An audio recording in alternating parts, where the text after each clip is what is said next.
ओम नमो भगवते वासुदेवाय। ओम नमो भगवते वासुदेवाय। नमो भगवते वासुदेवाय। ज्ञानतिमिरन्धस्य ज्ञानाञ्जनशलाख्य चक्षुरुन्मिलितं येन तस्मै श्रीगुरवे नमः। श्रीचैतन्यमनोभीष्टं स्थापितं येन भूतले स्वयं रूपः कदा मह्यं ददाति शुभदान्तिकम्। वन्देऽहं श्रीगुरों श्रीयुतपदकमलं श्रीगुरोन् वैष्णवांश्च श्रीरूपं साग्रजातं सहगण रघुनाथान्वितं तं सजीवं साद्वैतं सावधूतं परिजनसहितं कृष्णचैतन्यदेवं श्रीराधा कृष्णपादान् सहगण ललिता श्रीविशाखान्वितांश्च श्रीकृष्णकरुणा सिन्धु दीनबन्धु जगत्पते गोपेश गोपिका कान्त राधा कान्त नमोस्तुते। तप्त कांचन गौरांगी राधे वृंदावनेश्वरी वृषभानुसुते देवी प्रणमामि हरिप्रिये। वाञ्छाकल्पतरुभ्यश्च कृपा सिन्धुभ्येव च पतितानां पावनेभ्यो वैष्णवेभ्यो नमो नमः। जय श्री कृष्ण चैतन्य प्रभु नित्यानंद श्री अद्वैत गदाधर श्रीवासदि गौर भक्तवृंद। हरे कृष्ण कृष्ण कृष्ण हरे हरे, हरे राम राम राम हरे हरे। नमो विष्णुपादाय कृष्णपृष्ठाय भूतले श्रीमते भक्तिवेदांत स्वामिनिति नामने। नमस्ते सारस्वती देवे गौरवाणी प्रचारणे निर्विशेष शून्यवाद पाश्चात्य देश तारिणे। हरे कृष्णा जय। स्वागत सभी का।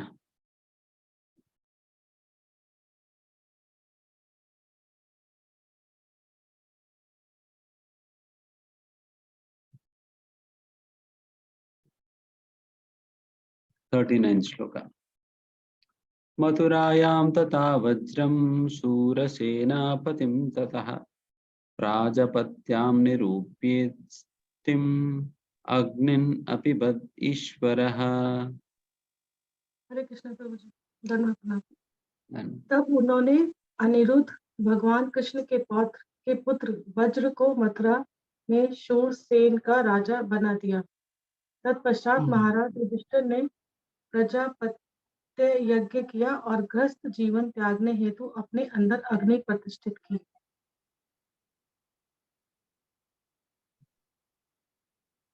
प्रभु जी तात्पर्य था? नहीं,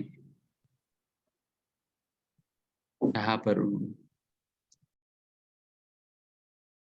वज्रनाभ वज्रनाभ के विषय में यहाँ पर उल्लेखन है। वज्रनाभ को मथुरा का राजा के रूप में नियुक्त किया गया था। एंड हस्तिनापुर के राजा कौन बने? परीक्षित महाराज।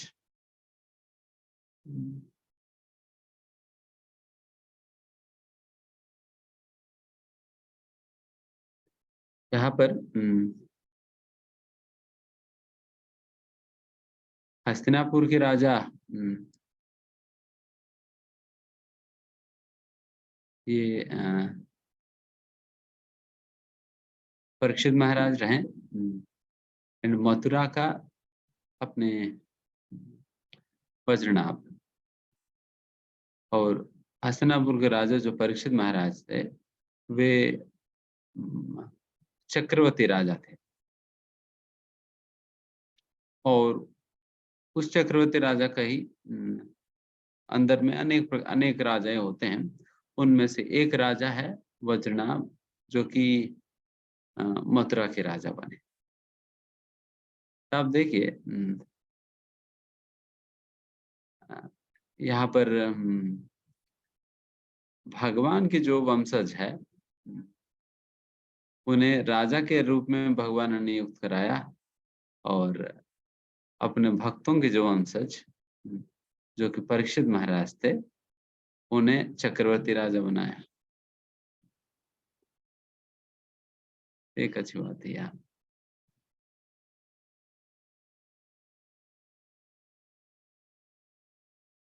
एंड यहाँ पर श्रील प्रभुपाद जी लिखते हैं, The system of 4 orders of life and 4 castes in terms of quality and work, known as Varnashram, is beginning of real human life. ये वर्णाश्रम धर्म ही ये मनुष्य जीवन की शुरुआत है। और महाराज Yudhishthir, as a protector of the system of human activities, timely retired from active life as a sannyasi, handing over the charge of the administration to a trained Prince Parikshit Maharaj. Yes. हालांकि जिस धर्म की आचरण या अभ्यास आज के समय पर लोग हिंदुत्व के नाम पे करते हैं, उस धर्म की असली नाम है वर्णाश्रम धर्म। वर्णाश्रम धर्म जिसमें 4 वर्ण और 4 आश्रम होते हैं। एक व्यक्ति को अपने वर्ण और अपने आश्रम के अनुसार उन्हें कुछ कार्य करने के लिए, धार्मिक कार्य करने के लिए सूचित किया जाता है, जो शास्त्रों के अनुसार और साधुओं के अनुसार जो भी सूचित किया गया कार्यों को ठीक प्रकार से निभाना ही धर्म होता है। तो ये वर्णाश्रम धर्म है जो हम हिंदुत्व के नाम पे आज के समय पे जो चल रहा है उसके नाम है वर्णाश्रम धर्म या सनातन धर्म भी कहा जाता है। वैसे भागवत धर्म तो काफी ऊंचा है। भागवत धर्म जो भागवतम के अंतर्गत सबे पुंसाम परो धर्मो यथो भक्तिरोक्षजे अहेतु के अप्रत्यता, ये वाला जो धर्म है भगवान से अहेतु के अप्रत्यता प्रेम करना, ये भागवत धर्म कहलाता है। और वैसा वर्णाश्रम धर्म की संरक्षक होने के नाते युधिष्ठिर महाराज स्वयं वर्णाश्रम धर्म के अनुसार वे वानप्रस्थ आश्रम यहाँ पर स्वीकार कर रहे हैं। तो यहाँ पर एक और महत्वपूर्ण बात यह है कि वर्णाश्रम धर्म की परिरक्षण कैसे कर रहे हैं?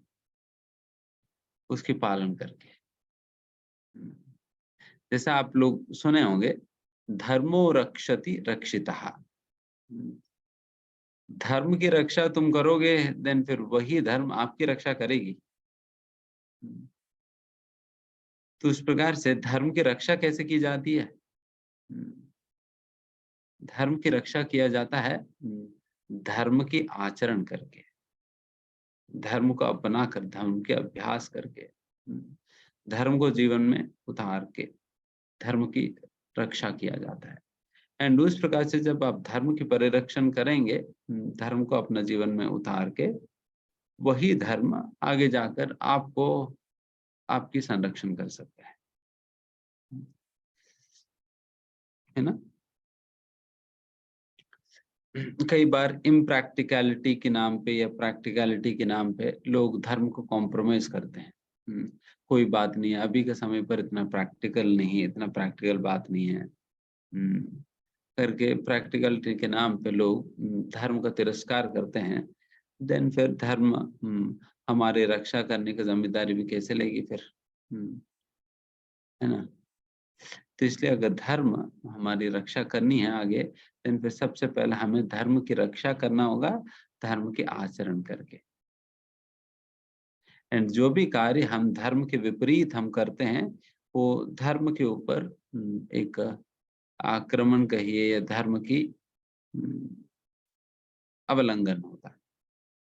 तो इसलिए हमें धर्म के हिसाब से चलकर धर्म की परिरक्षण कर सकते हैं, जैसे यहाँ पर युधिष्ठिर महाराज जी कर रहे थे। The modern politicians do not wish to retire from active life, even if they are old, but Yudhishthira Maharaj, as an ideal king, voluntarily retired from active administrative life to prepare himself for the next life. जो आधुनिक राजनीतिज्ञ जो है, वो कभी भी retirement लेना नहीं चाहते हैं। बूढ़े हो गया, सब कुछ होने के बाद भी लोग रिटायर नहीं होना चाहते हैं। बट यहाँ पर उसके विपरीत यहाँ पर युधिष्ठिर महाराज स्वयं समय आने पर अपना राज को त्याग कर वानप्रस्थ आश्रमों को स्वीकार कर रहे हैं। तो एक आदर्श राजा की तरह यहाँ पर युधिष्ठिर महाराज कार्य करे। एक आदर्श राजा मतलब इस प्रकार से ऐसा नहीं कि मरने दम तक व्यक्ति बस बूढ़े बनने के बाद भी मरने दम तक व्यक्ति कुर्सी पे ही चिपक कर रहेगा।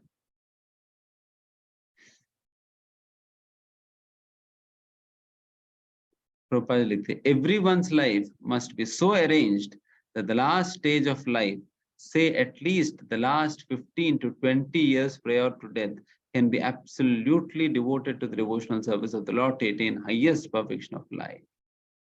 बहुत महत्वपूर्ण शब्द प्रभुपाद जी कह रहे हैं कि हर एक व्यक्ति अपना जीवन की योजना ऐसा बनानी चाहिए जिससे कम से कम वो आखिर 15 से 20 साल वो पूर्ण रूप से भगवान की भक्ति में ही समर्पित कर सके। इस प्रकार से अपना जीवन को डिजाइन करने का जिम्मेदारी सभी का अपना है। एंड अभी प्रश्न ये है, आपकी जीवन का लास्ट 15 साल कब से शुरू होगा, या आपके जीवन का लास्ट 20 साल कब से शुरू होने वाली है? तो ये सोच लेना। तो कब ये शुरू करना है तो पता चल जाएगी।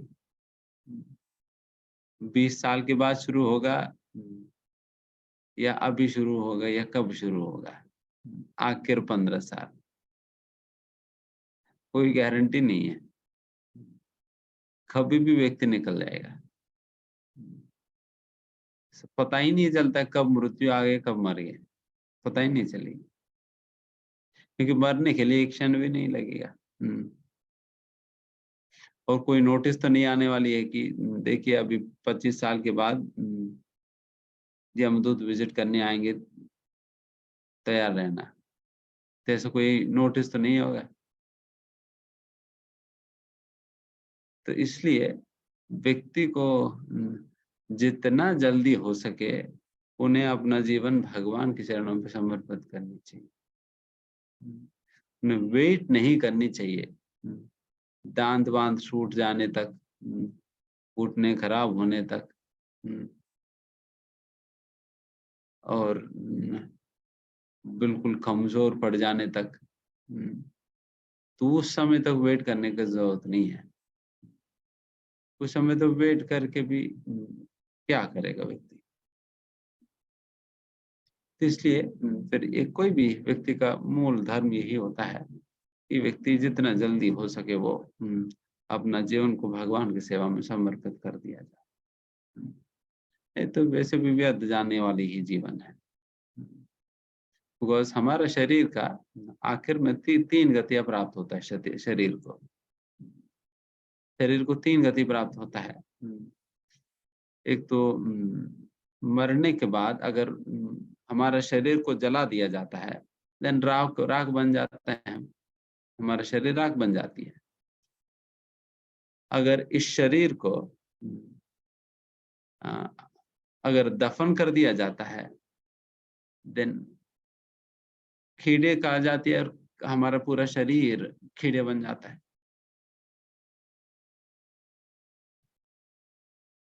या नहीं तो हमारा शरीर को वैसे ही फेंक दिया जाता है, देन कोई ना कोई कुत्ता उत्ता खा लेगी एंड उसकी मल बन जाएंगे।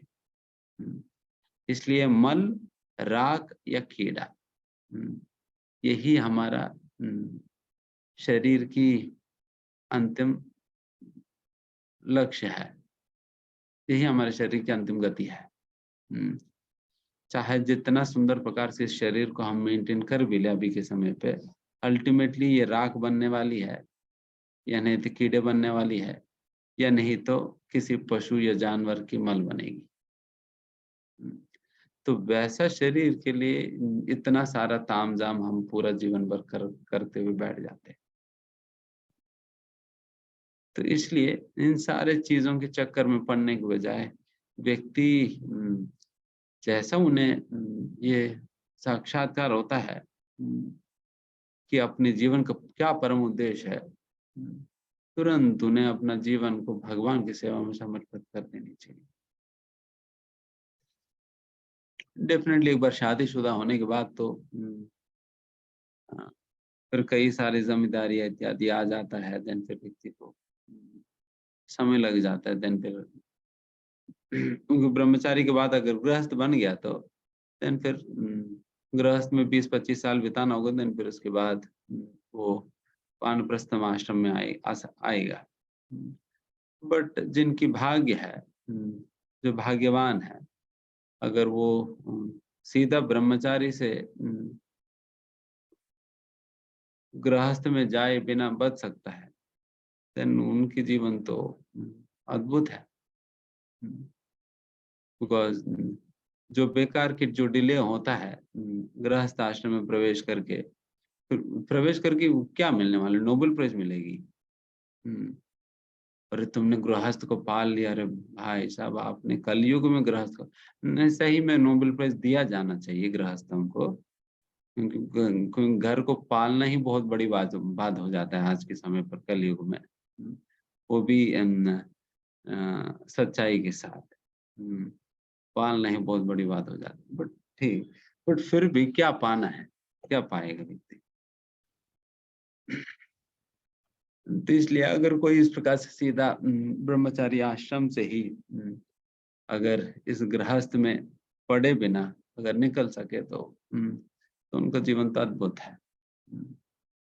बहुत आसानी से वो अपने सारा समय, सामर्थ्य, शक्ति सब कुछ भगवान की सेवा में अर्पित कर सकता है। उन्हें फिर वानप्रस्थ तक वेट करने की जरूरत नहीं। वानप्रस्थ तक वेट करने की जरूरत नहीं। वानप्रस्थ में पता ही नहीं कि वानप्रस्थ में निकलते वो पत्नी परमिशन देगी या नहीं। फिर कहेगी अरे हमारे बच्चे तो अभी सेटल नहीं, तुम कहाँ जाओगे, तो फिर हो गया। क्योंकि आजकल फिर शादियां तो 30 साल में करते हैं, एंड बच्चों को पढ़ाई 30 साल तक चलता है, जब तक फिर 60 साल का हो जाता है। एंड आजकल लोग तो बूढ़े भी बहुत जल्दी बन जाते हैं, क्योंकि 40 साल से ही फिर घुटने उठने खराब हो जाता है, फिर बाल पकने लगता है, दांत टूटने लगता है। देन फिर आजकल तो 25 साल की बच्चे ही कहते प्रभु जी बहुत कमजोर लग रहे हैं, बहुत वीकनेस हो रहा है। हम देखते हैं, हम अपने, बिकॉज हम बेस में यूथ प्रीचिंग वगैरह करते हैं, तो उसमें अगर कुछ सेवा देने वही कि बहुत कमजोर लग रहा है, बहुत वीकनेस हो जा रहे हैं। 25 साल की बालक कह रहे वीकनेस, तो फिर बाकी लोग क्या कहना फिर। बिकॉज शरीर इतना कमजोर पड़ गया, बिकॉज फूड उस प्रकार की बेकार की फूड है, कोई उसमें शक्ति नहीं है आजकल की फूड में, है ना। तो उस प्रकार की अवस्था में कहा व्यक्ति 60 साल तक उनके अंदर क्या बचेगा। उनकी ऐसा ग्राइंडिंग करके पीस दिया जाता है कंपनियों में, कुछ जूस बचता ही नहीं है व्यक्ति में। अरे शाम को वापस लौटने पे ही कुछ जूस बचता नहीं है, 30 साल के बाद कौन सा जूस बचेगी। कोई जूस नहीं बचता। तो इसलिए अगर कोई इस प्रकार से पहले से अपना जीवन समर्पित कर सके तो अद्भुत है ये। अगर कोई इस प्रकार से नहीं कर पाया और गृहस्थ में चले गया, ठीक है, कम से कम उन्हें जल्द से जल्द वानप्रस्थ तक वेट करने की जरूरत नहीं। जब 60 साल होगा या 51, वैसे तो वानप्रस्थ आश्रम 51 साल से शुरू हो जाता है। 51 मतलब वन है, 52 वन मतलब वानप्रस्थ है। 51 पे ही कम से कम वानप्रस्थ ले लेने चाहिए, बट 51 पे तो हमारा करियर पीक पे होता है। तो फिर लोग उतरना नहीं चाहते हैं। प्रभु जी अभी तो पीक में बैठे हैं, तो फिर हम कहाँ उतरे। ठीक है, बेटर वहीं से निकल जाएंगे। तो यही समस्या है, क्योंकि हम आप सोचे कि 50-60 साल तक आसक्तियों को बढ़ाते बढ़ाते गया, एंड फिर सडनली छोड़ना और मुश्किल हो जाएगी, और मुश्किल होता है।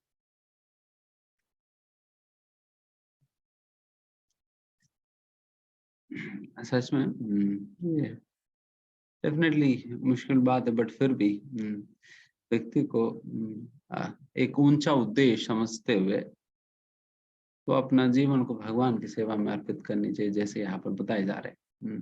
कम से कम अपना जीवन के आखिर 15-20 साल, तो जैसे प्रभुपाद जी यहाँ पर कह रहे हैं, कम से कम अपना जीवन का आखिर 15-20 साल तो पूर्ण रूप से भगवान की सेवा में दे देनी चाहिए।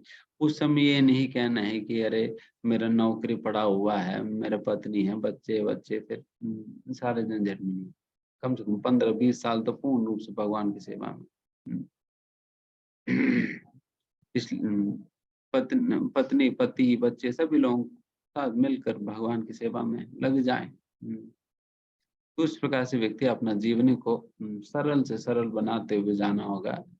जब सरल जीवन होगा देन फिर इस प्रकार के निर्णय लेना आसान होता है। जब सरल जीवन के लिए व्यक्ति आदत लग चुका है देन ये व्यक्ति बहुत आसानी से इस प्रकार के निर्णय लेकर भगवान की सेवा में अपना पूर्ण जीवन समर्पित कर सकता है। अगर पहले से ही पूरा लग्जरियस लाइफ के लिए अपना शरीर को आदत डाल दिया हुआ है देन फिर वैसा व्यक्ति को स्टेप ले पाना बहुत मुश्किल पड़ता है। उनको लगता है प्रभु जी में समर्पित कर दूंगा तो पता नहीं एसी मिलेगा या नहीं मिलेगा।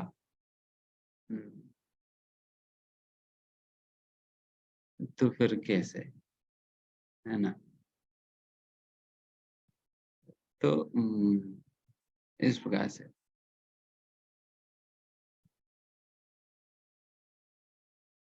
And it is really foolishness to engage oneself all the days of one's life in material enjoyment food activities। ये बहुत बड़ा मूर्खता अगर कोई अपना पूरा जीवन किसी प्रकार की भौतिक कार्यों में, भौतिक इंद्रिय तृप्ति में अगर लगा देगा तो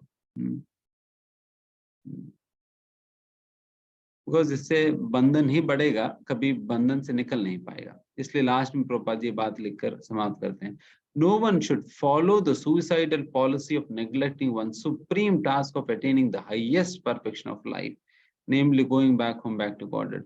कोई भी व्यक्ति इस प्रकार की आत्महत्या की कार्य नहीं करनी चाहिए जिससे वो अपना जीवन को केवल और केवल इंद्रिय तृप्ति में ही कमाए जाए।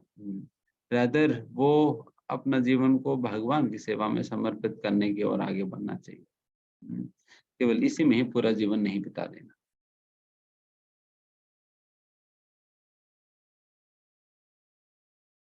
विसृज्य तत्र तत्सर्वं धुकूलावलयादिकं निर्ममो निरहंकारा संचिन्नाशेष बंधनः। महाराज युधिष्ठिर ने अपने समस्त वस्त्र, कमर पेटी तथा राशि आभूषण तुरंत त्याग दिए और वे प्रत्येक वस्तु से पूर्ण रूप से उदासीन तथा विरक्त हो गए।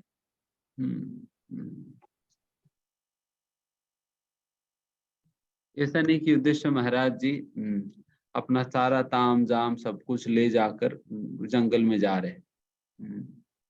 ठीक है, आप लोग भी हमारे साथ चलो, आप लोग हमारे सेवक हैं और सारे कपड़े भी ले लो, सारा पैकिंग करके, सारा ट्रॉली वॉली बांध के, तो सारा कुछ ले जाने रहे। रादर कपड़े किस्सा है तो फिर वही उतार के फिर वो सिंपल सरल जीवन जीने के लिए निकल रहे थे। ऐसा नहीं जंगल में जाकर अपने संसार की विस्तार कर रहे नहीं। तो इस प्रकार से होनी चाहिए। जब हम आगे बढ़ते हैं इसी प्रकार के सरल जीवन जीने के उद्देश्य से व्यक्ति आगे बढ़ता है, ना कि ऐसा नहीं कि वो वहां पर एक अच्छा जीवन की व्यवस्था करने का प्रयास नहीं है।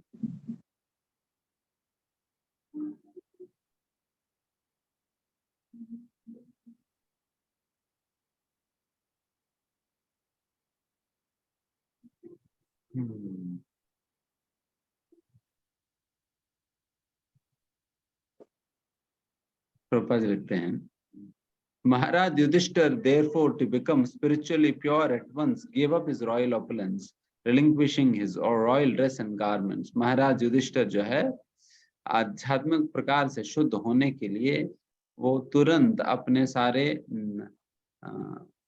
ऐश्वर्य को उन्होंने त्याग दिया, अपने वस्त्र तक भी उन्होंने त्याग दिया।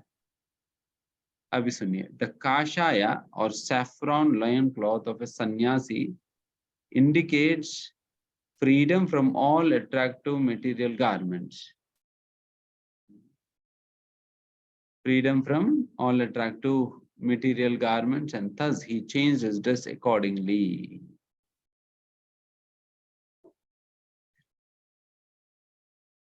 So काशा स्वीकार करने का मतलब यही है कि अभी सारे हर प्रकार की सुंदर कपड़ों से व्यक्ति मुक्त है।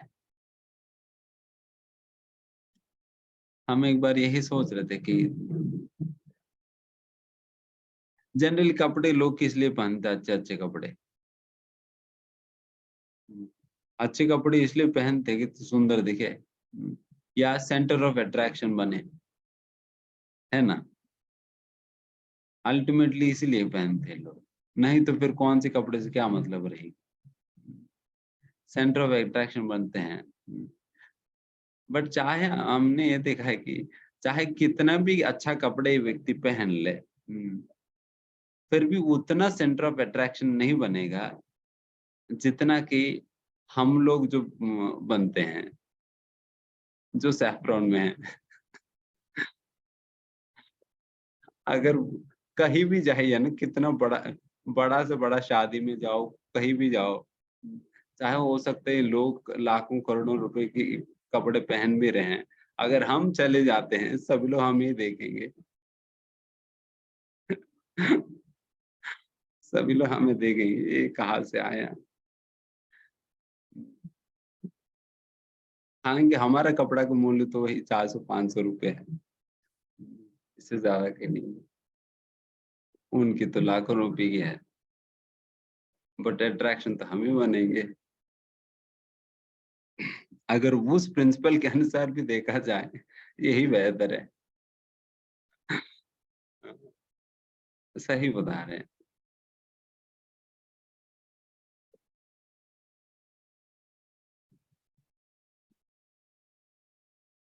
He became disinterested in his kingdom and family, and thus became free from all material contamination, material designation. People are generally attached to various kinds of designations that designate family, society, occupation, and many others. As long as one is attached to such designations, is considered materially impure. अशुद्धता का क्या मतलब होता है? भौतिक उपाधियों के प्रति आसक्त रहना। यहाँ पे प्रभु जो है बता रहे, भौतिक उपाधियों के प्रति आसक्ति रखना ही अशुद्धता है। भौतिक उपाधि मतलब भौतिक उपाधि मतलब अपने आप को एक पुत्र के रूप में मानना, अपने आप को एक पति के रूप में मानना, अपने आप को एक पत्नी के रूप में मानना, अपने आप को एक माता पिता के रूप में मानना, ये सारा भौतिक उपाधियां है। इन भौतिक उपाधियों की वजह से, इन भौतिक उपाधियों से अपने पहचान रखते हुए, इन भौतिक उपाधियों के आधार पे जिन जिन लोगों के साथ संबंध बनता है, उन लोगों के प्रति आसक्ति रखना। जैसा कि एक पुत्र अपनी माँ के प्रति रखता है, एक माँ या अपने पुत्र के प्रति रखेगी, या कि पत्नी अपने पति के प्रति, पति अपनी पत्नी के प्रति। ये जो आसक्ति जो रखा जाता है वही अशुद्धता है, उसी से ही निकलना है।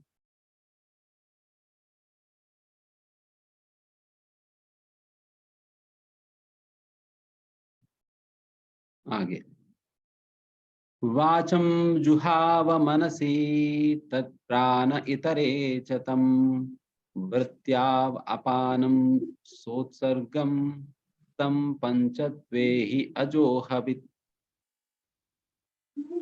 तब उन्होंने अपनी सभी इंद्रियों को मन में तब उन्होंने अपनी सभी इंद्रियों को मन में, मन को जीवन में, जीवन को प्राण में, अपने पूर्ण अस्तित्व को 5 तत्वों के शरीर में तथा अपने शरीर को मृत्यु में समाहित कर दिया। तत्पश्चात शुद्ध आत्मा के रूप में वे देहात्म बुद्धि से मुक्त हो गए।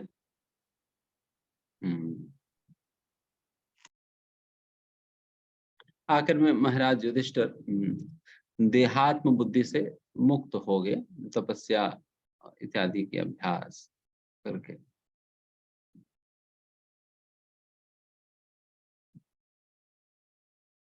त्रित्वे हुत्वा च पंचत्वं तच्चैकत्वे जुहोन्मुनिः सर्वम् आत्मनि अजूहवित् ब्रह्मणि आत्मानमव्यये। इस प्रकार उन्होंने पंच तत्व में स्थूल शरीर को विनिष्ट करके प्रकृति के तीनों गुणों में मिलाकर उसे अज्ञानता में मिला दिया और तब उस अज्ञानता को आत्मा या ब्रह्म में विलीन कर दिया जो सर्वदा अक्षय है।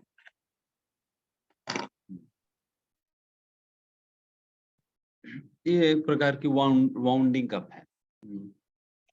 जिस सीक्वेंस में जैसा कि सृष्टि बनते वक्त एक सीक्वेंस में सृष्टि बनता है, पहले शब्द है, शब्द से फिर कुछ और कुछ, उसके बाद तो उस प्रकार से उस जिस सीक्वेंस में सृष्टि बनता है, देन प्रलय के वक्त उसका उल्टा सीक्वेंस में वो वाइंड अप होता है। तो इसी प्रकार से यहाँ पर जैसे उदाहरण के लिए सृष्टि होते वक्त जो है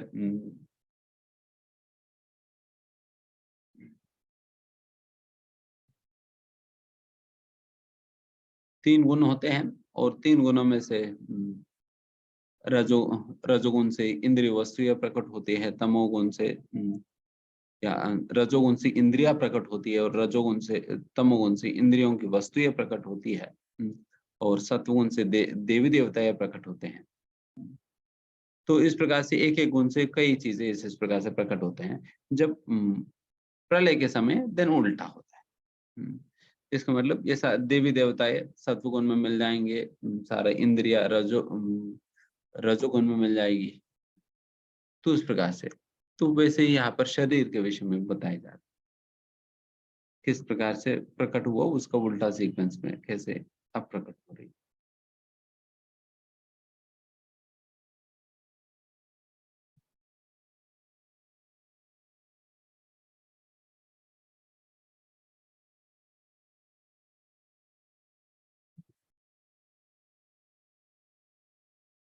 क्षीरवासा निराहारो भद्दवान् मुक्तमूर्धजः दर्शयन्नात्मनो रूपं जदोन्मत्तापस्पिशाचवत् अनवीक्ष्यमानो निरगाद् अश्रन्वन् भदिरो यथा।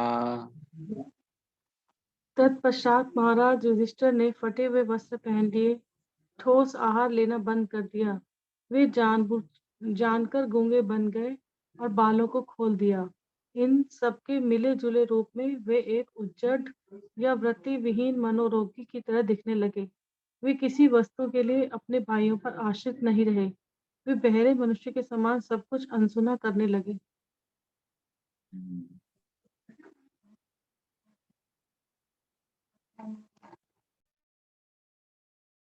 बहरे व्यक्ति की तरह फिर कुछ ऐसा व्यवहार कर रहे थे कि एज इफ उन्हें कुछ सुना ही नहीं दे रहे हैं। तो इस प्रकार से एक स्थिति में जाने के बाद व्यक्ति को वही शब्द अंदर जाएगी जो आध्यात्मिक शक्ति से पूर्ण है। ये बाकी चीजों के लिए वो जैसे कहते हैं ना इसमें भगवत गीता में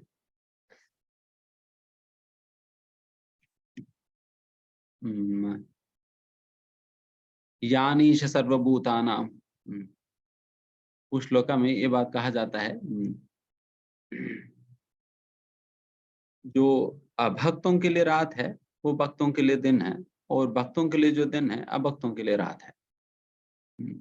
इसका मतलब भक्त भौतिक चीजों के लिए वो रिएक्ट नहीं करेंगे, आध्यात्मिक चीजों के लिए सेंसिटिव रहेंगे और भौतिक चीजों के लिए रिएक्टिव इनसेंसिटिव रहेंगे। तो उसी प्रकार से अभक्त आध्यात्मिक चीजों के लिए इनसेंसिटिव और भौतिक चीजों के लिए बहुत सेंसिटिव रहेंगे। तो यहाँ पर युधिष्ठिर महाराज भी आध्यात्मिक चीजों के लिए सेंसिटिव और भौतिक चीजों के लिए बिल्कुल इनसेंसिटिव बन गए। एज वो एक बहरा व्यक्ति, मतलब एक डेफ व्यक्ति की तरह ही कार्य कर रहे, बिकॉज कंप्लीटली इनसेंसिटिव हो गए भौतिक चीजों के लिए, कोई परवाह नहीं पड़ रहा है। तो उस श्लोका के अनुसार ये जो युधिष्ठिर महाराज की जो अवस्था है ये समझ सकते हैं। यानीश सर्वभूतानाम, सर्वभूतानाम सारा भूतों सारा जीवों के लिए, निशा, निशा मतलब रात्रि जो है, यानीश सर्वभूतानाम तस्याम जागृति संयमी, उस व्यक्ति के लिए जो भक्त है उनके लिए जागृति मतलब सुबह की समय। तो इस प्रकार से ये उल्टा है अभक्तों के लिए और भक्तों के लिए।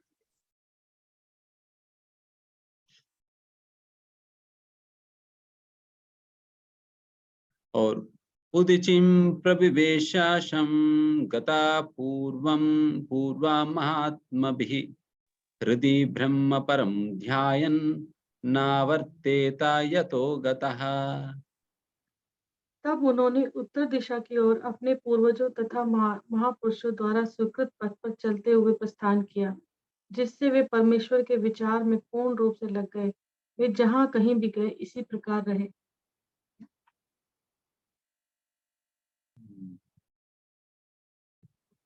उसके बाद फिर नॉर्थ की ओर फिर आगे बढ़ने लगे। वो अपना पूर्वज मुंह की दिशा में ही आगे बढ़ रहे थे, ताकि वो अपने आप को पूर्ण रूप से भगवान की सेवा में समर्पित कर सके।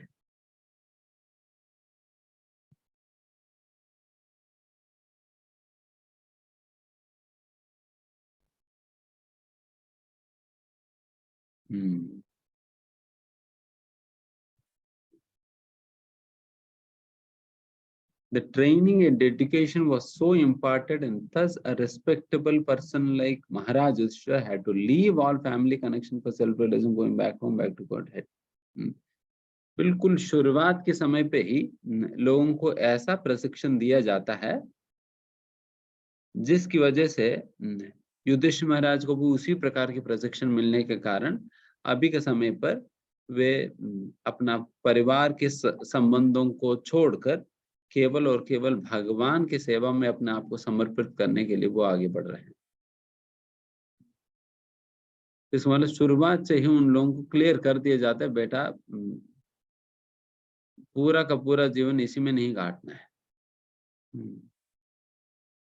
पूरा यही पर ही पूरा समाप्त नहीं कर देने का, बल्कि आपको बहुत कुछ और करना है।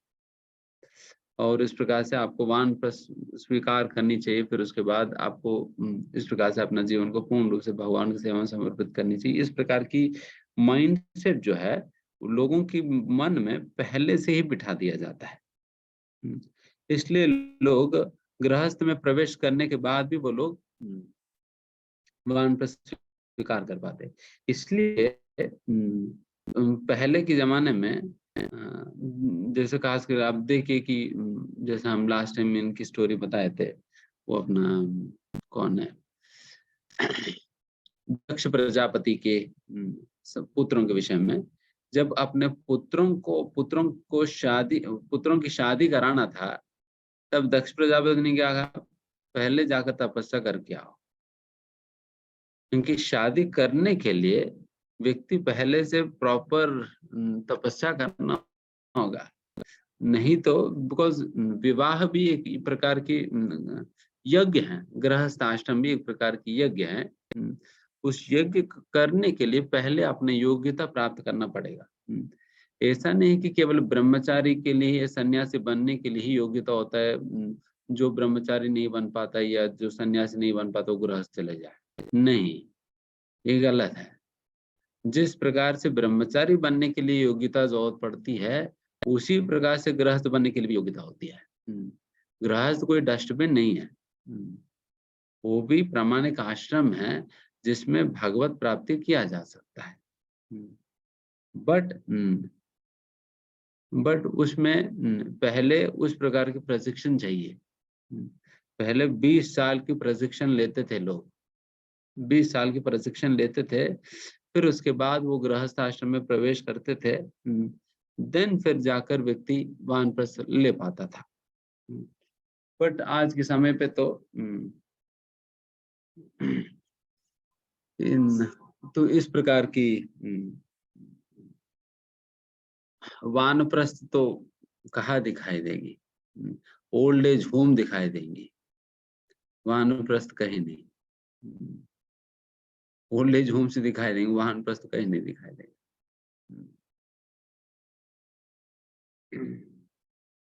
लोग तो जीवन भर मेहनत करते हैं ताकि कहीं न कहीं फार्म हाउस बनाकर वहाँ पर अपना रिटायरमेंट लाइफ बिता देने के लिए। अब वो पूछे कि जीवन भर आपने किया क्या? हमने कमाया फार्म हाउस। क्या करने? सुखपूर्वक रहने के लिए। मतलब 65 साल के बाद सुखपूर्वक रहने के लिए अभी अपना सारा सुख खत्म कर दे रहा है ना? जैसे एक बार एक वैसे मूवी में ही था। एक व्यक्ति से अपने बेटे से पिताजी पूछ रहा था कि बेटा तुम्हें अच्छा से पढ़ना चाहिए। किस लिए? अच्छा नौकरी मिलेगा ना। अच्छा से पढ़ोगे तो फिर अगला अच्छा नौकरी मिलेगा। नौकरी मिलने से क्या होगा? नौकरी मिलने से पैसा मिलेगा अच्छा। अच्छा पैसा मिलने से क्या होगी? अच्छा पैसा मिलने से तुम्हें बहुत से सुविधाएँ मिलेंगी। बहुत से सुविधाएँ मिलने से क्या होगा? तुम आराम से बैठकर आप आनंद ले सकते हो। देन फिर बेटे ने कहा, अभी मैं वही तो कर रहा हूँ। मैं बैठकर ही तो आनंद ही तो ले रहा हूँ। तुम तो 50 साल मेहनत करके आनंद लेने की बात कर रहे हो। मैं तो अभी से ही आनंद ले रहा हूँ। तो उस प्रकार से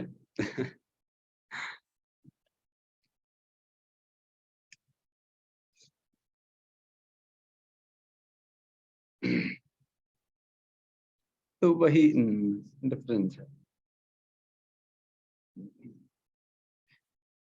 डेफिनेटली आज के समय पर गृहस्थ आश्रम में डेफिनेटली काफी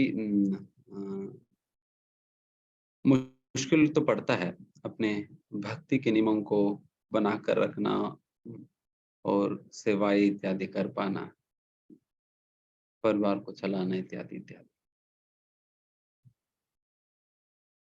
सारा मेहनत तो लगता है।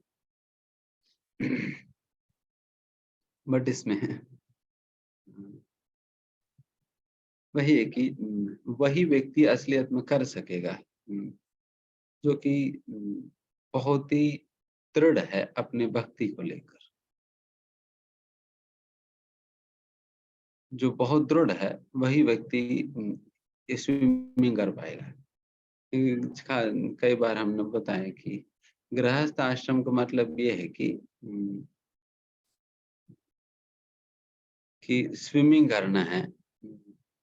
और स्विमिंग करते वक्त क्या किया जा रहा है कि अगर दो लोगों को रस्सी से बांध दी जाए और कहा जाए कि दोनों दूसरे पार पहुंच जाओ।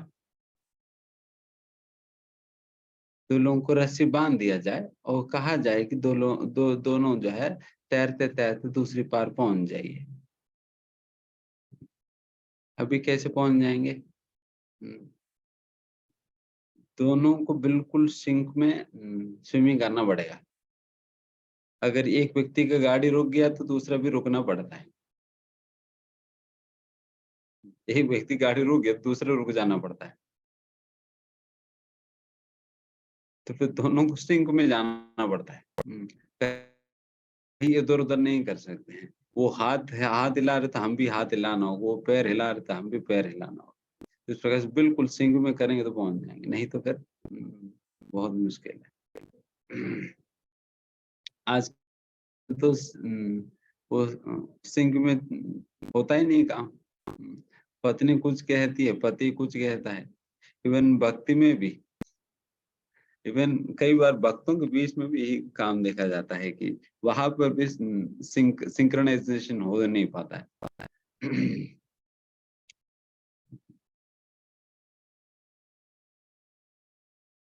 वहां पर भी सिंक्रोनाइजेशन, पत्नी कहेगी अरे हम आटा मार्केट जाएंगे पुस्तक वितरण करने, पति कहेंगे नहीं हम गाजियाबाद रेलवे स्टेशन जाएंगे। तो फिर वहां पर भी झगड़ा। कुछ भी कारण बन सकता है स्पर्धा के लिए, झगड़ा के लिए। तो वैसा इसलिए बहुत मुश्किल है।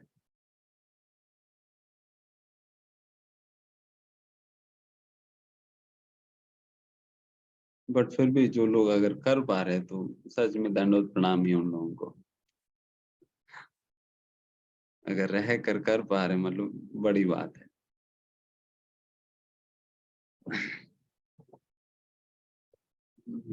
उनकी असलियत में बाकी नोबेल प्राइज बाकी लोगों को दे या ना दे, उन गृहस्थ भक्तों को देनी चाहिए जो सच में गृहस्थ आश्रम में रहते हुए अपना भक्ति करते हुए और ऑफिस वगैरह संभालते हुए प्रचार कार्य करते हैं, उन्हें तो नोबेल प्राइज देनी चाहिए।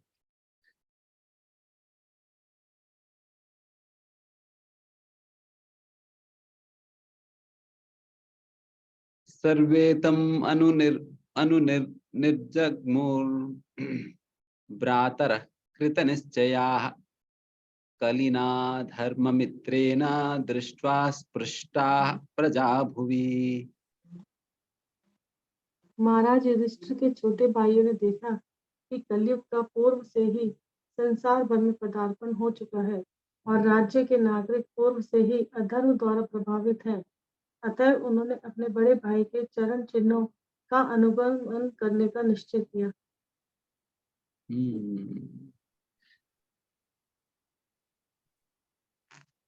तो कली भगवान जब थे, भगवान जब थे उस समय कलयुग शुरुआत हो गया था, बट भगवान की उपस्थिति के कारण कली अब अपना प्रभाव दिखा नहीं पा रही थी। इसलिए भगवान जाते ही जितने भी अपशकुन अपने युधिष्ठिर महाराज को दिखाई दे रहा था, जो बातें युधिष्ठिर महाराज अर्जुन से शेयर कर रहे थे ना, तो वो सारे जो जितने भी अपशकुन उन्हें दिखाई दे रहा था, वो सारे के सारे कलयुग का ही लक्षण है जो उन्हें दिखाई दे रहा था उस समय। तो इन सारे चीजों से समझ सकते हैं कलयुग अपना पूरा का पूरा प्रभाव दिखाने लगी भगवान चले जाने के बाद। हालांकि शुरुआत तो पहले से ही हो गया, बट अपना प्रभाव दिखाना भगवान की अप्राकट्य के उपरांत जो है पूरा प्रभाव दिखाने लगे थे। तो ये सारे कलयुग के प्रभाव वगैरह समझते हुए युधिष्ठिर महाराज की बाकी व्राथाएं, जैसे कि बाकी पांडव लोग, वो सभी समझ गए कि अभी कलयुग के प्रभाव बढ़ते जा रही है, तो इसलिए हमें युधिष्ठिर महाराज के पद चिन्हों में चलना चाहिए करके उन लोगों के अंदर भी उस प्रकार की निश्चय आ गया था।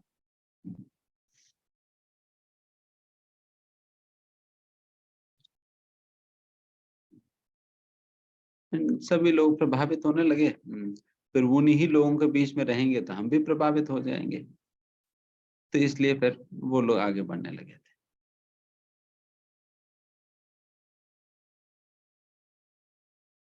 वैसे तो आप देखिए कि पांडव में वो हमेशा बाकी सारे पांडव जो है वो युधिष्ठिर महाराज का बिल्कुल एज इट इज अनुसरण करते थे, चाहे जहां पर भी जिस प्रकार से भी क्यों ना हो, जो भी वो कहते थे उसके अनुसार चलते थे, है ना।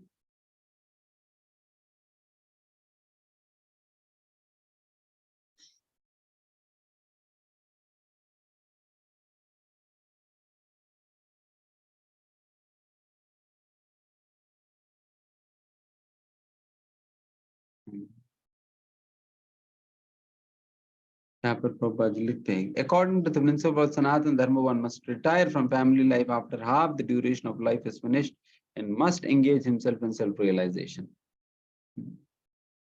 सनातन धर्म के अनुसार हर एक व्यक्ति कम से कम मतलब अपना आधा आयु के उपरांत वो पूर्ण रूप से भगवान की सेवा में संलग्न हो जाना चाहिए।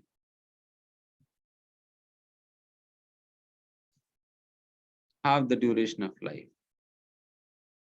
अब देखिए कि हाफ द ड्यूरेशन मतलब कितना साल, बताइए हम कितने साल जिएंगे। मान लीजिए 70 साल जिएंगे, मान लो, तो आधा मतलब कितना हुआ 35। अभी 35 में से शादियां हो रही है, 35 में तो शादियां हो रही है, यहाँ पे 35 में कह रहे कि निकलो, बहुत हो गया निकलो, और यहाँ पर तो शादियां हो रही है, ये क्या कहा जाए। आजकल आप देखो कि मतलब अभी नॉर्मल नॉर्मल हो गया कि लगभग 30 से 35 के बीच में पुरुषों की शादी होता है।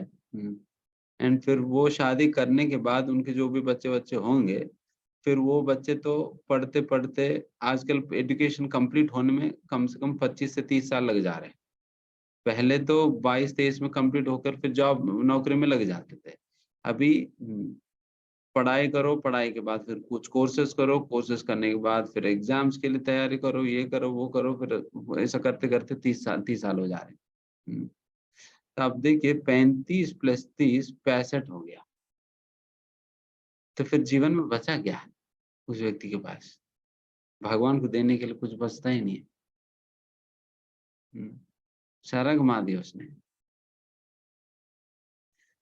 तो इसलिए ये कैलकुलेशंस याद रखिए, हमें समझना होगा कि इस कैलकुलेशन के अनुसार नहीं चलना है,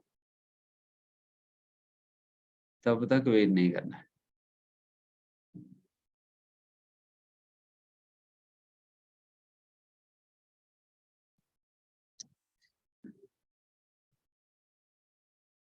क्योंकि अगर वक्त बन ही गया तो फिर बस थोड़ा सा और मेहनत करना है, बस, और क्या। थोड़ा सा कुछ और कदम आगे बढ़ना होगा।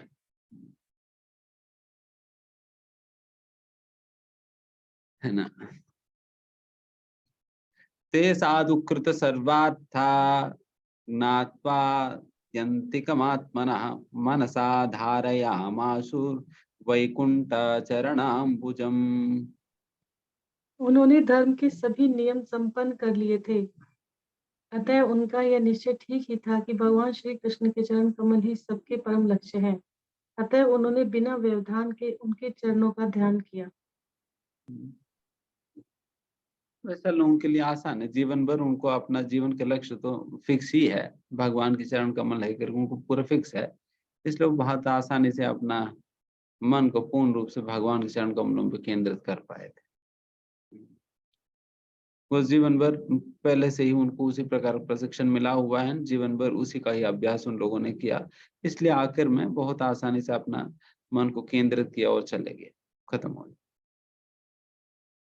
तो इस प्रकार से अगर आप जीवन भर इसके अभ्यास करेंगे तो दिन फिर आखिर में तो बहुत आसान होगी। भगवान के नाम स्मरण कर पाना, भगवान की लीलाओं का स्मरण कर पाना, ये सारा कुछ बहुत आसान पड़ेगा अगर जीवन भर अभ्यास करेंगे तो।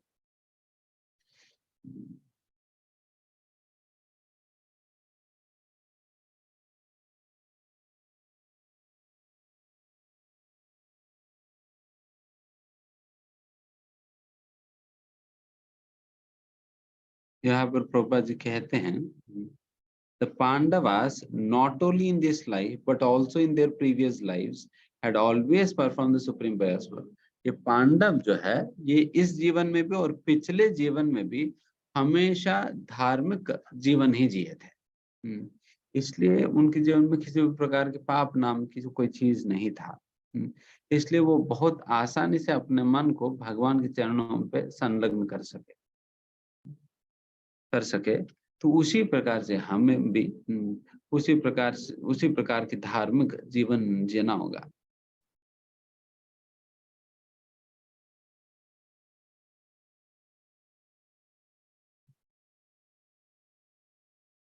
जैसे भागवत गीता में कहा जाता है ना, तेषां त्वन्तगतं पापं जनानां पुण्यकर्मणां ते द्वंद्व मोह निर्मुक्ता।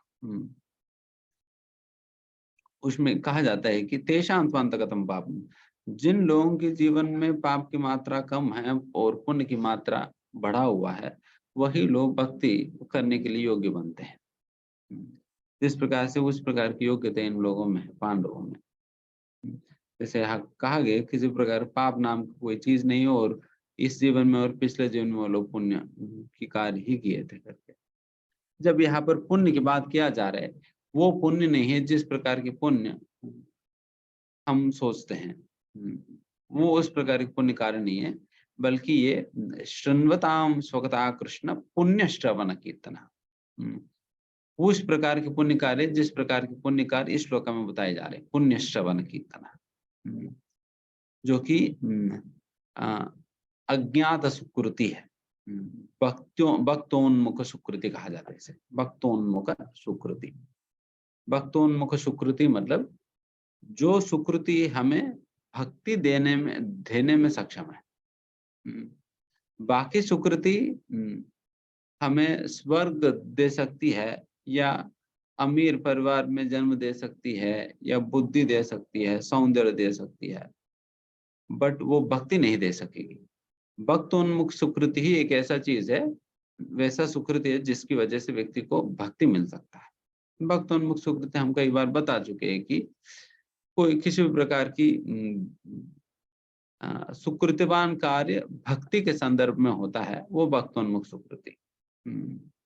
जैसा दान देना आपकी आदत है, और दान आपने भक्तों को दिया या भगवान की सेवा में दे दिया, मंदिर की सेवा में दे दिया, देन फिर वो भक्तोन्मुख सुकृति हो जाएगी, जिसकी वजह से आगे जाकर उस सुकृति की वजह से आपको आगे जाकर भक्ति मिलेगी। अगर वही दान मंदिर में और भक्तों को देने के बजाय आप कोई धर्मशाला में या कोई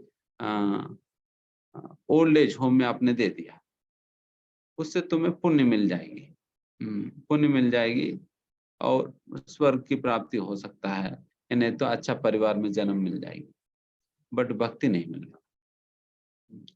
यही बात यहाँ कहा जाए।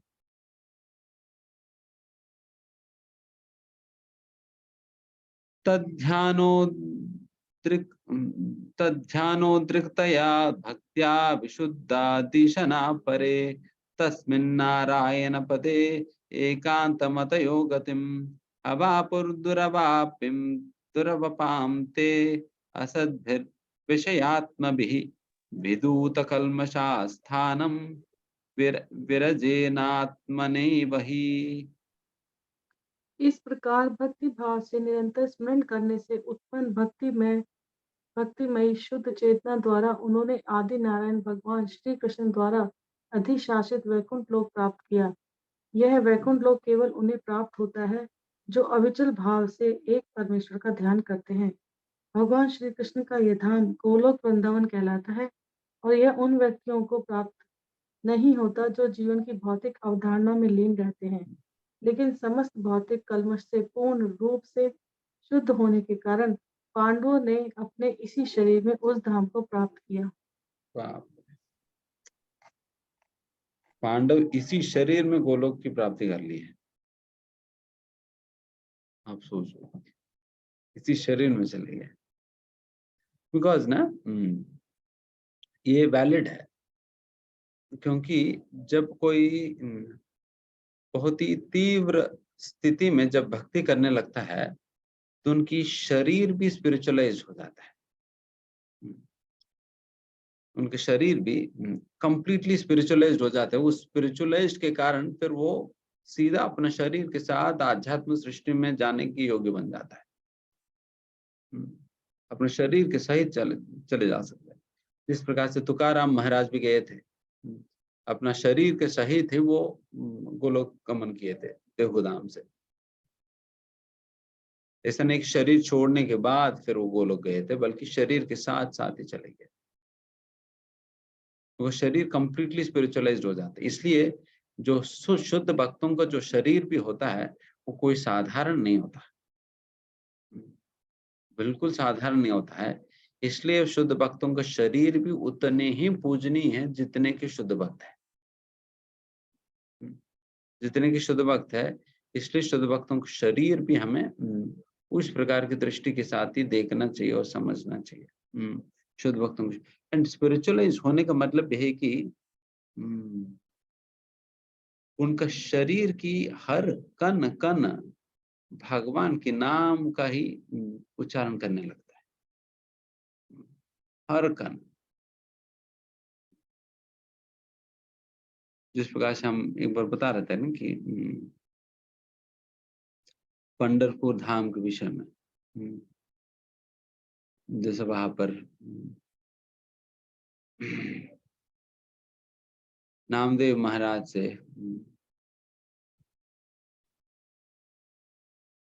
भगवान कहते हैं कि छोका मेला करके एक बहुत बड़े भक्त हुए थे, जो कि एक गरीब जाति से हैं, गरीब परिवार से भी है और गरीब जाति से भी है।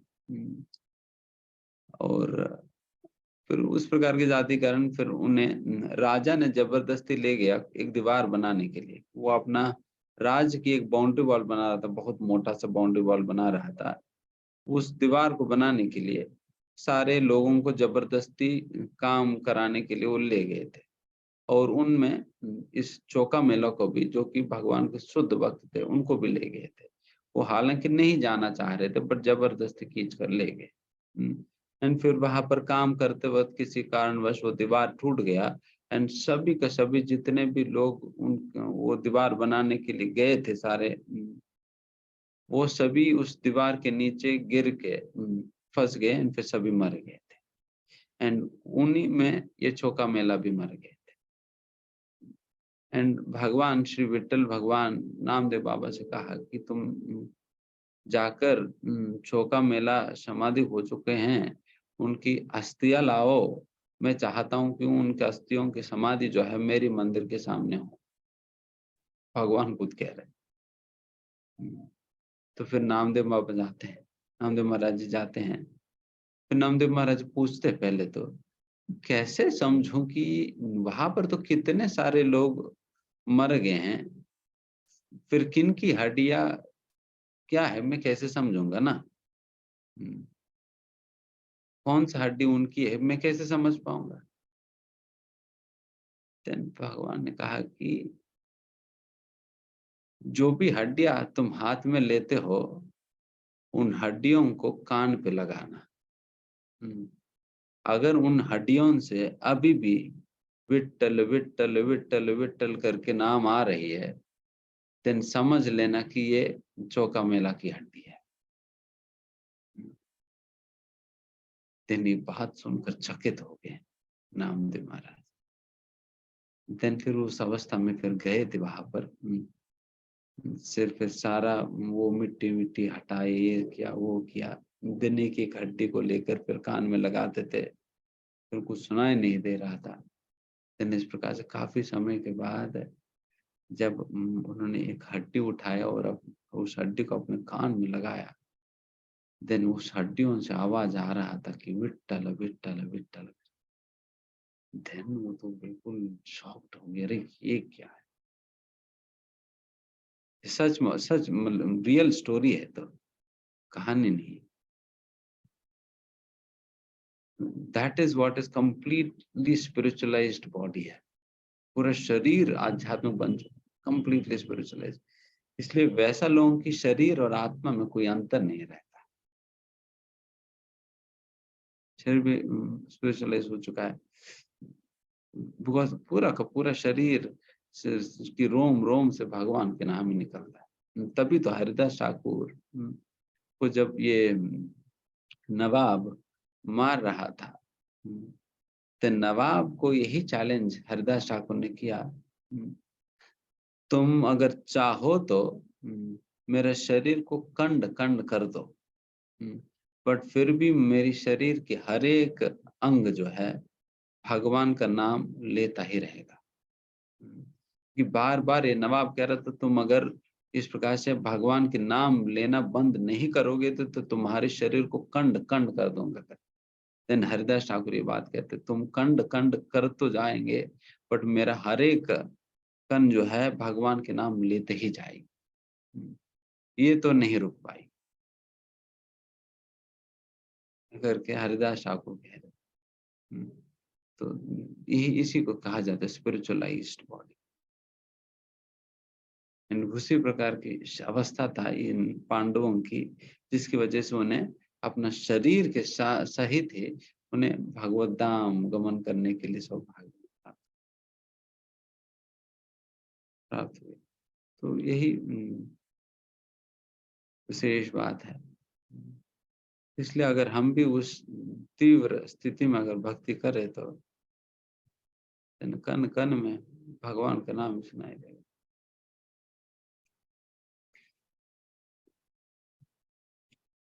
उसी प्रकार से वहां पर एक और भक्त हुई थी, एक जाना बाई करके, एक बहुत विशेष महान भक्त हुए। वे माता जी जो है वो क्या करते थे कि गोबर के कंडे होते हैं ना, गोबर के कंडे वो बनाते थे, गोबर इकट्ठा करते थे एंड गोबर के कंडे बनाते थे। एंड भगवान उनसे इतना प्रेम करते थे, इतना प्रेम करते थे कि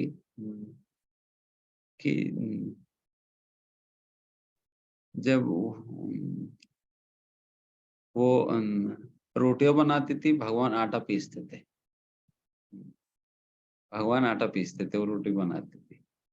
एंड जो गोबर के कंडे बनाना होता था, देन भगवान गोबर गोबर लेकर खड़े होते थे, उस गोबर से मैं जो है फिर वो गोबर निकाल निकाल कर कंडे बनाती थी। तो फिर दिन भर उन्हीं के साथ रहते थे भगवान, उन्हीं के साथ रहते। तो ऐसा महान महान भक्त हुए हैं। तो एक बार कबीर दास सुनते हैं कि कोई जाना बाई करके कोई महान भक्त हुई है, तो उनसे हमें मिलने जाना चाहिए करके। फिर उनसे मिलने के लिए पूरा महाराष्ट्र पहुंच जाते हैं। फिर जगह जगह पर पता कर करके फिर पंढरपुर पहुंच जाते, पंढरपुर में फिर इस माता जी मिलने आते हैं। एंड जब इस माता जी से मिलने आए थे, तब उन्हें एक विचित्र दृश्य देखने के लिए मिलता है। ये जो जाना बाई है, दूसरे किसी और स्त्री के साथ झगड़ा कर रही है। जैसे माता माता झगड़ा करती है ना, तो फिर सब फिर ये माता जो है फिर किसी और माता के साथ झगड़ा कर रही थी। देन फिर उन्होंने कहा ये क्या लीला है, ये कौन सी लीला है। देन फिर वो खड़े होकर देखने लगे क्या चल रहे हैं। देन फिर बाद में पता लगा ये दोनों तो केवल गोबर की कंडे पे ये लोग झगड़ा कर रहे हैं। इस दुनिया में कौन से ऐसे व्यक्ति गोबर की कंडे के लिए झगड़ा कर लेंगे। और फिर उनको लगा कि फिर लोगों ने कहा कि यही तो जाना भाई, यही तो जाना भाई। उनको बहुत आश्चर्य लगा, ये जाना भाई कैसे हो सकती है कि इतना महान वक्त केवल एक गोबर की कंडे के लिए झगड़ा कर रही है, इतना चिल्ला रही है, ये क्या होता है। फिर उनके पास चले गए, कुछ तो होगा, कुछ तो होगा। फिर उनसे पूछा कि माता जी देखो, गोबर की कंडे के लिए इतना झगड़ा।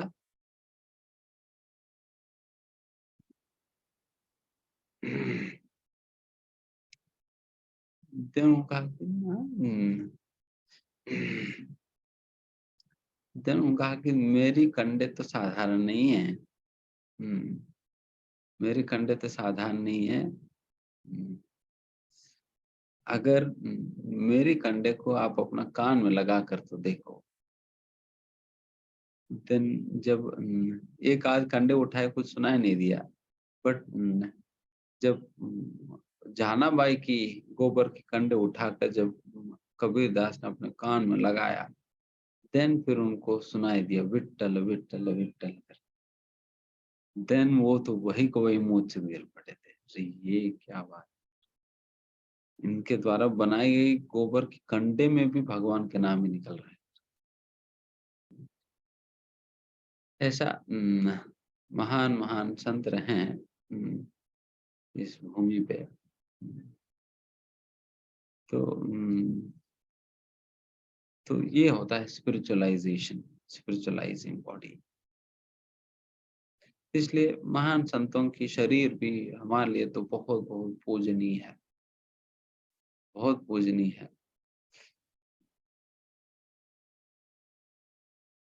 इसलिए वपु सेवा भी बहुत महत्वपूर्ण होता है भक्तों के प्रति।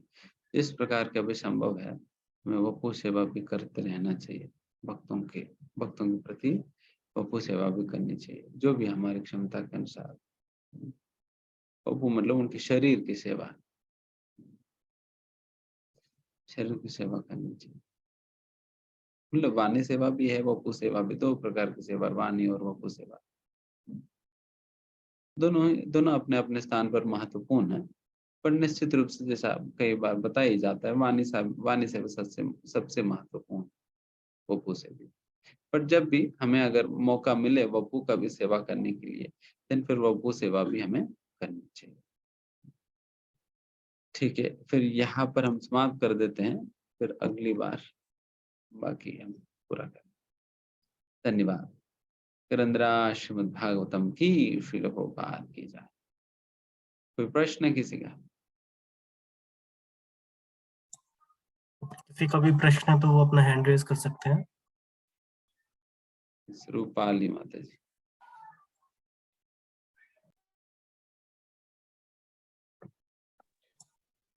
हाँ। रहे थे उसी समय मेरे अभी मैं लिटरली थोड़ा स्लिप हो गया दिमाग से। हरे कृष्ण, आप बहुत अच्छी अच्छी बातें बता रहे थे ना, तो बस वही उसी में चिंतन चले गया मेरा पूरा। बहुत बढ़िया बातें बता रहे थे। मेरे ख्याल से हाँ, मुझे वो ध्यान में आ रहा है, पांडव के लिए आप बता रहे थे प्रभु जी कि पांडव का पिछले जन्म का, तो पांडव तो वैसे भी सब देवताओं के पुत्र थे, उनको तो वरदान के रूप में, गिफ्ट के रूप में मिल गए थे। और साक्षात कृष्णा जी भी प्रभु जी, अभी तो अपन छोटे मुंह बड़ी बात भी नहीं बोल सकते, अपने पास तो मुंह ही नहीं है बोलने के लिए, और हमारे पास तो बिल्कुल भी नहीं है प्रभु जी। पर अभी अपन इस युग में रह के भी अपने को कृष्णा जी का नाम लेने को मिल रहा है, means we are inhaling in taking rasaswad of Krishna sweet name. और उनके साथ तो साक्षात कृष्ण जी थे प्रभु जी, तो फिर क्या अपने साथ भी रहेंगे तो अपन तो नाचने लग जाएंगे प्रभु जी। साष्टांग दंडवत। हरी हरी।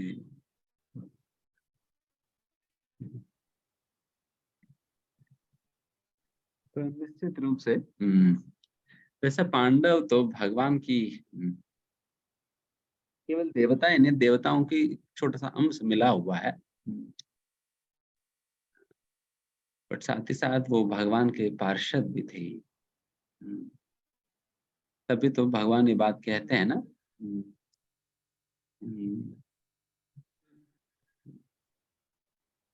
बहुनी में जन्मानि तब अर्जुन। अर्जुन, तुम और मैं, हम दोनों अनेक जन्म हमने साथ साथ बिताया है।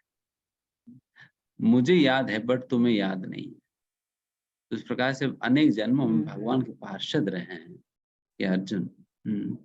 एंड वैसा अर्जुन में इन देवताओं के एक छोटा सा अंश मिला हुआ है। इस प्रकार से बहुत ही दिव्य स्थिति के हैं ये सभी भक्त। नहीं तो कहा किसी को भगवान के साथ लीला में भाग लेने की मौका किन्हें मिलेगी, एंड वो भी अर्जुन जैसा। अर्जुन तो बीच में 10वें अध्याय में कहता है ना कि मुझे क्षमा कर दीजिएगा, मैं आपके साथ साथ मैंने खाया पिया सोया खेला, मतलब भगवान के साथ साथ खा रहे थे, भगवान साथ साथ खा रहे थे, साथ साथ खेल रहे थे, तो कितना महाभाग्य होंगे।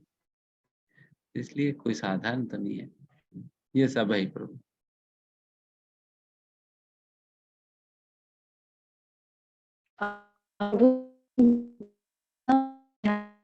आवाज कट रहे हैं माता जी।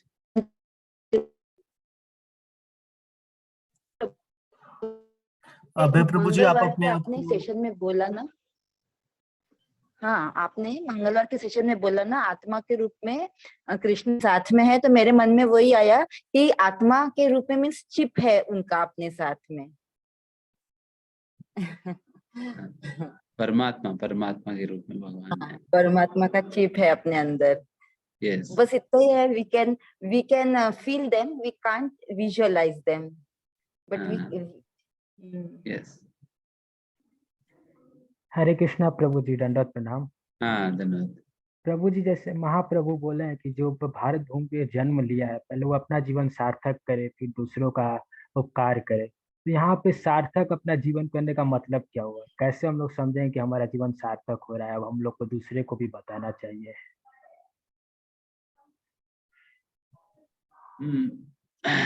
जन्म सार्थक, सार्थक देखिए सार्थकता यही है, अपना सारे इंद्रियों को भगवान की सेवा में लगाना ही सार्थकता है। और क्या है? और क्या है? अपना सारे इंद्रियों को भगवान की सेवा में लगाना ही सार्थकता है। इसलिए इस प्रकार से जिस हद तक आप अपने इंद्रियों को भगवान की सेवा में लगा पा रहे हैं, उस हद तक आप प्रचार भी कर पाओगे, उस हद तक आप संतुष्टि का अनुभव करोगे एंड फिर प्रचार भी कर पाओगे। तो यही सार्थकता है, अपना अस्तित्व को पूर्ण रूप से भगवान की सेवा में उपयोग करना ही सार्थकता है ना। और हम आगे बढ़ रहे हैं नहीं, इसी बात से पता चल जाएगी कि प्रभुपाद जी कहते हैं कि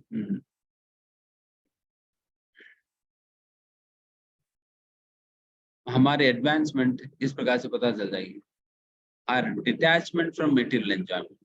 हम भौतिक मटेरियल एंजॉयमेंट से हम कितना अनासक्त हो रहे हैं, उससे पता चल जाएगी कि हम कितना भक्ति में आगे प्रगति कर रहे हैं। उस वही नाम है। आप बहुत मटेरियल एंजॉयमेंट के प्रति बहुत आकर्षित हो रहे हैं, इसका मतलब फिर वो आगे बढ़ नहीं पा रहे। यस, दिनेश शुक्ला प्रभु, आप दिनेश शुक्ला प्रभु। हरे कृष्णा प्रभु जी, दंडवत प्रणाम। हाँ प्रभु जी, मेरा क्वेश्चन कह लीजिए या कंफ्यूजन कह लीजिए है कि हम तो गृहस्थ लाइफ में हैं और मैं कोशिश कर रहा हूँ कि मैं मतलब भक्ति में करूँ, और मैं दिन भर यही सोचता रहता हूँ कि मेरी भक्ति सुगम कैसे। लेकिन जैसा कि हम गृहस्थ लाइफ के पीक भी नहीं कहेंगे, स्टार्टिंग में है, अभी बच्चे स्कूलिंग कर रहे हैं, स्कूलिंग भी ठीक से नहीं कही जाएगी 2 साल कोरोना में ब्रेक होने की वजह से। और शायद हमारे जैसे बहुत सारे गृहस्थ लोग हैं जो प्रयास कर रहे हैं। तो और जैसा कि बहुत अच्छा वर्ड मैं आपसे भी सुनता हूँ कि इन गृहस्थ आश्रमियों को ये नोबेल पुरस्कार देना चाहिए या कुछ तो मतलब गृहस्थ आश्रमियों के लिए कुछ तो एक स्टैंडर्ड चीज होगा जो जिससे वो पार कर सकें, अपना नैया बेड़ा पार लगा सकें। इस पे थोड़ा आपका प्रकाश चाहिए। और एक मतलब कुछ तो एक स्टैंडर्ड बना होगा हमारे गौड़ीय परंपरा में कि कैसे हम एक गृहस्थ आदमी, क्योंकि अब जैसे थोड़ा मेरा लंबी बात जा रही होगी, अब जैसे हमारे बच्चे स्कूलिंग में हैं, तो एक अगर भक्त होते हुए मैं अगर सोच रहा हूँ कि मेरे बच्चों को डॉक्टर इंजीनियर बनाऊंगा, तो कहीं ना कहीं तो मेरा अटैचमेंट मटेरियलिस्ट वर्ल्ड की तरफ जा रहा है। और मेरा रियलाइजेशन है कि है प्रभु जी की, जैसे अभी आपने किसी प्रभु जी को बता रहे थे कि मटेरियल चीजों से डिटैचमेंट, तो वो मैं फील कर रहा हूँ। कुछ चीजें ऐसी हैं जो बिना किसी कमिटमेंट का मैं उससे डिटैच हुआ हूँ और पूरी तरह से भी होने की कोशिश कर रहा हूँ। तब ये नहीं कि कोशिश कर रहा हूँ उस पर मेरा कोई दबाव है, मेरे को हैप्पीनेस है उन चीजों से, लेकिन मैं ये गृहस्थ आश्रम को अच्छे से करते हुए और भक्ति, क्या स्टैंडर्ड है?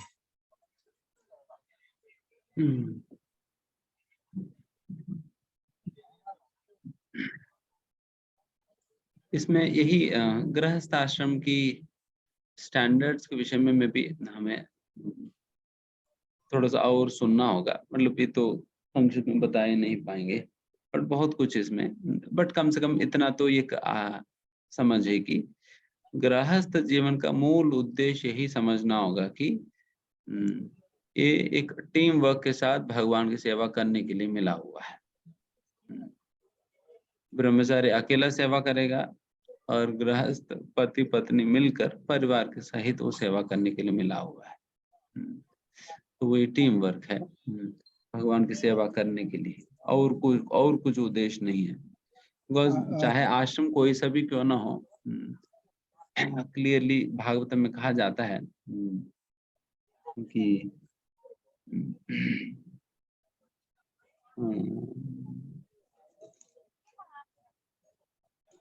भागवत में कहा जाता है कि सारे आश्रमों का मूल लक्ष्य यही होता है कि संसिद्ध आश्रम का सिद्धि जो है हरितोषणम, भगवान श्री हरि को संतुष्ट करने में ही है करके, एंड वही मूल लक्ष्य है।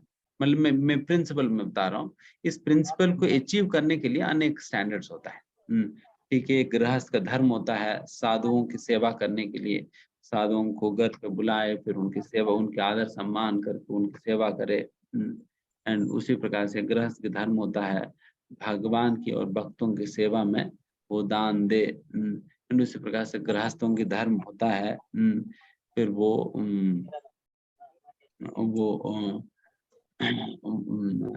वे जो है अन्य गृहस्थों को भगवान के विषय में बताकर उन्हें प्रेरणा देकर भक्ति में लगाए। तो इस प्रकार से अपना परिवार को भगवान की सेवा में लगाने का धर्म होता है। तो ये सारे विभिन्न स्टैंडर्ड्स है। तो उस प्रकार प्रभु से जी एक बात और है, बस मैं कहूँगा कि अगर जैसे मेरे बच्चे हैं, उनको मैं अगर डॉक्टर इंजीनियर बना करके सक्सेस फील करूं, या मैं अगर उनको एक अच्छा भक्त बना सकता हूं अपने साथ साथ, तो कौन सा, मुझे तो जो मेरे को 40-42 साल का जो ये मटेरियलिस्टिक एक्सपीरियंस रहा है, वो तो मैं अभी तक यही फील कर रहा हूँ कि अंत तो वही है। इसलिए अच्छा तो ये है कि वो हमारे साथ, अगर मैं कोशिश कर रहा हूँ तो उनको भी कोशिश करा करके और पूर्ण रूप से हम, जैसा कि आपने अभी बोला कि एक टीम वर्क है, तो हम अपनी एक टीम बना करके और कृष्ण की सेवा में लगे। हाँ, वेरी गुड, वही करना है, अभी से भक्ति में लगाइए।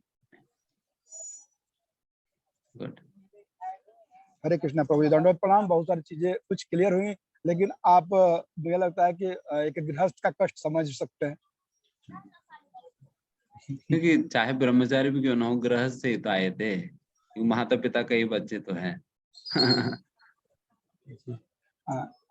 और ये मटेरियलिस्टिक लाइफ का या कलयुग का ऐसा असर है प्रभु जी, कि जैसे मैं अपना महसूस बता रहा हूँ, हमारे मतलब पेरेंट्स हैं, 80+ के फादर होंगे और 60+ की माता जी होंगी, बट इवन अभी मेरे को बोल दिया जाता है कि यार तुम क्या अभी से भक्ति करने लगे। जैसे मेरा अभी किसी भतीजे बेटे का बर्थडे है, मैं बोला यार केक नहीं काटना, मैं तुम्हारे बर्थडे पे ये 5 रामायण ना दान कर रहा हूँ। बोले यार चाचा तुम क्या भक्ति करने लगे। तो मैं बोला कि मेरे को समझाओ नहीं, मैं तुम्हारा जो काम है चलो वो भी कर रहा हूँ, लेकिन ये तो मुझे करना ही करना, मेरे को मेरे रास्ते में रोड़ा मत आओ।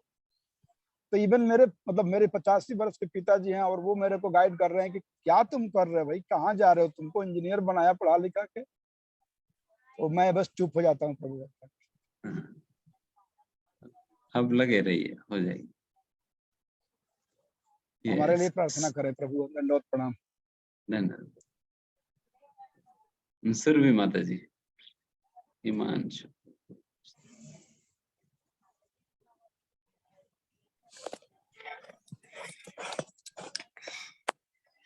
प्रभु जी, हाँ, वो दुनिया के सबसे पहला इंसान कौन था? सबसे पहला इंसान ब्रह्मा जी थे, क्योंकि भगवान इंसान नहीं थे साधारण, और भगवान ने ब्रह्मा जी को बनाया। Got it? ओके। हरे कृष्णा। अमित। हाँ जी, हरे कृष्ण जी, दंडवत प्रणाम। पहला तो आपको थैंक्स बोलना चाहूँ, आपने बड़ी अच्छे से explanation, very wonderful explanation. And second, कभी कभी और आपको एक हेल्थ टिप देना चाहूँ मुझे, अगर आप अलाउ करें तो। कभी कभी आपके गले में आवाज ऐसी वो लगती है, तो मैं आपको सिर्फ आप अनार खाइए रेगुलर, अनार और आंवला। अच्छा, कि आप भक्तों का स्वास्थ्य रहेगा तो हमारी गाड़ी आराम से चलती रहेगी, हम भी आपके सारे पीछे पीछे भगवतधाम पहुंच ही जाएंगे पूरी, अदरवाइज तो बहुत ही टफ जॉब है। थैंक यू जी, हरे कृष्णा। हरे कृष्ण, धन्यवाद। यस यस, लास्ट धामेश्वरी माता जी।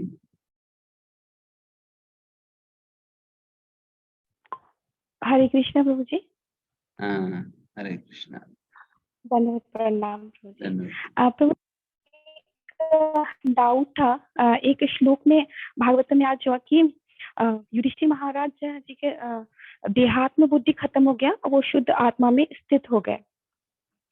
तो महाराज युधिष्ठिर क्या पहले देहात्म बुद्धि में थे या तब खत्म हो गया, ये थोड़ा समझ में नहीं आया प्रभु जी। नहीं, उस प्रकार से नहीं, पहले देहात्म बुद्धि में थे करके।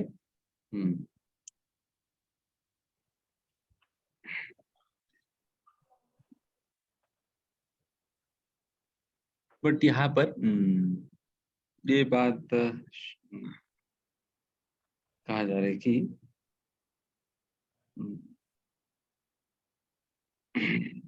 पहले तो थोड़ा बहुत उन्हें अपने उपाधियों के हिसाब से भी कुछ कार्य तो करना ही पड़ता था। एक पति होने के नाते, भ्राता होने के नाते, पुत्र होने के नाते। अभी जैसे यहाँ पर बताइए ना कि वो अपने भ्राताओं का भी किसी भी प्रकार की परवाह ना करते, उनसे भी कोई संबंध ना रखते हुए, कोई डिपेंडेंसी ना रखते हुए वो अपना ही जीवन जी रहे थे। इसलिए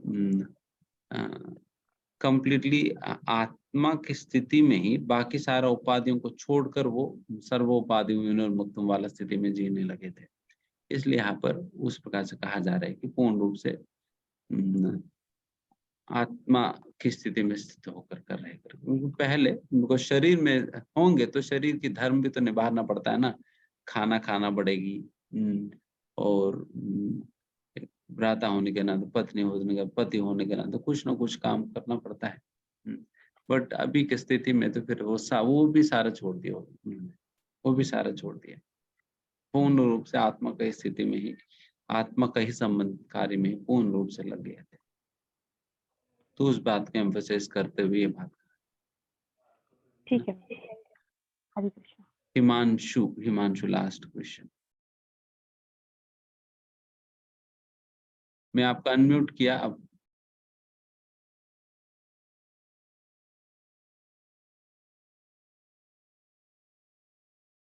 कर पा रहे तो नहीं कर पा रहे, ठीक है। आपका प्रश्न।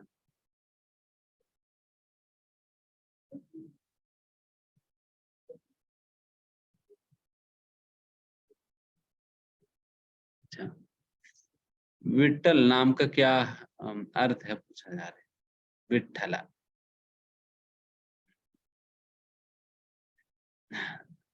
वैसे तो मराठी में विट्ठ मतलब ईंट है। ईंट के ऊपर खड़े हुए भगवान है विट्ठला, इसलिए विट्ठला कहा जाता है। विट्ठ मतलब ईंट है, ईंट के ऊपर खड़े हैं भगवान, इसलिए विट्ठल कहा जाता है। क्योंकि पहला जब भगवान की विट्ठल की प्राकट इसी प्रकार से होता है, जब पुंडलिक से जब भगवान मिलने आते हैं, तो पुंडलिक जो है भगवान को कहते कि थोड़ी देर रुको। जब किसी को रुकना है तो फिर कोई कुछ आसन भी देना होगा ना। फिर वो आसन उनके पास कुछ नहीं था, देन फिर ईंट को उसने फेंक दिया भगवान की ओर। तो ये आसन लो करके ईंट को फेंक दिया, फिर ये आसन लेकर आप रुकिए करके। देन फिर ईंट पे क्या करेगा व्यक्ति, फिर ईंट पे खड़े हो गए भगवान। ईंट पे खड़े हो गए, देन फिर एक निरीक्षण करने की मुद्रा में ही विट्ठल जी ईंट के ऊपर खड़े होकर निरीक्षण करने की मुद्रा में विट्ठल जी रह गए थे। तो इसलिए विट्ठला कहा जाता है। धन्यवाद। ग्रंथराज श्रीमद् भागवतम की, श्रील प्रभुपाद की जय। जय गौर प्रेमानंदे। तो आज का सेशन